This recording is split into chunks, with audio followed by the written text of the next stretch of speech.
Do you have a Christmas movie that you like to watch every single year?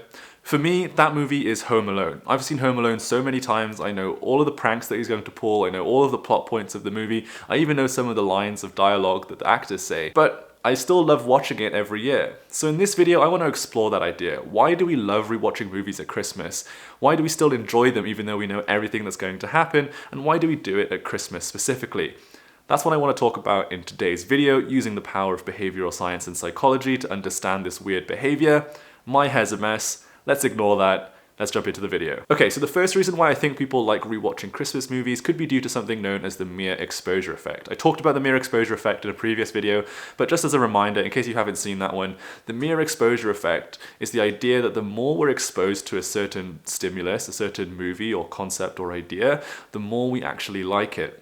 That's because the more we watch something, the more we see something, the more familiar it becomes for our brain. Our brain basically has a memory, like an imprint of what that thing actually is, which means that it's easier for our brain to process. And what we find from psychology quite consistently is that when concepts and ideas are easier to process, we seem to perceive that as liking. So in the case of Christmas movies, or in my specific case, Home Alone, I love rewatching the movie again and again.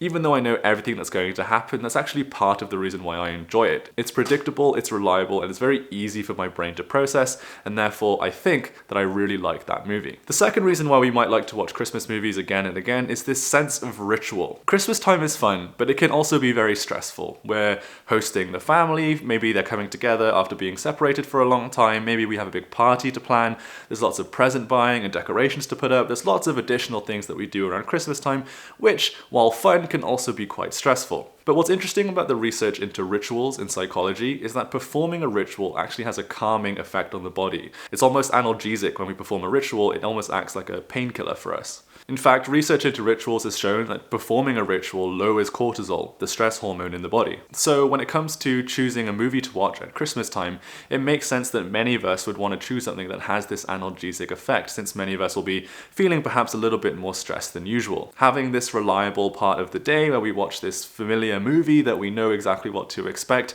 is relaxing for us, and therefore it sort of soothes those extra stresses that come with all the Christmas time preparations. But the weird thing about Christmas movies that we watch at this time is that a lot of them are actually pretty bad. The acting's very cheesy, the plots are pretty simple. However, we seem to love these kind of cheesy, bad Christmas movies and remember them extremely fondly. So why does that happen? Well, one hypothesis that I have is due to something known in psychology as the fundamental attribution error. The fundamental attribution error is this very general concept in behavioral science that basically says that we don't know why we like the things that we like, and we don't know why we don't like the things that we don't like. Specifically, we tend to underestimate the power of the situation when it comes to determining those things that we like and don't like. So let me put this in the context of Christmas movies for you. So the fundamental attribution error applies to Christmas movies because, in general, at least for most of us, Christmas is a pretty happy time of year. We're with our family, we've just opened presents, and we maybe just had a very satisfying meal, so we're very full of good food.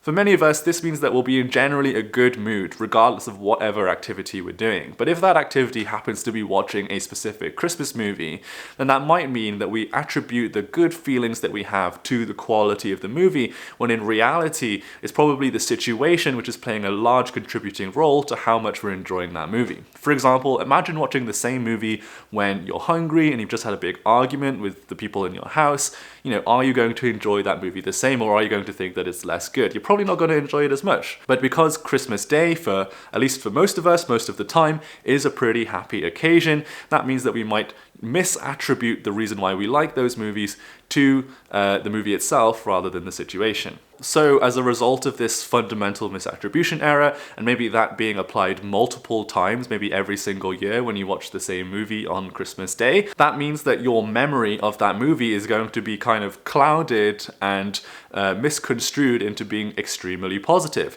Perhaps a lot more positive than if you were to watch that movie in isolation without any of these contextual factors being applied. So as a result of that, your brain will learn to predict this movie as being very good, and so when you think back to this movie, think back impact your memory of it, it's going to be very positive as a result. As creatures of habit, things that we know were positive in the past, we're more likely to repeat in the future. And so as a result of that, when it comes to choosing what movie to watch the next year, well, you're gonna have all these positive memories, making you biased towards watching the same movie again. So those are 3 reasons why I think we rewatch Christmas movies, even if they're bad, every single year. For me, that movie is Home Alone. Let me know in the comments below what movie that is for you, or if you agree with my theories or not. Thank you guys so much for watching, and I'll see you in the next one. Bye bye.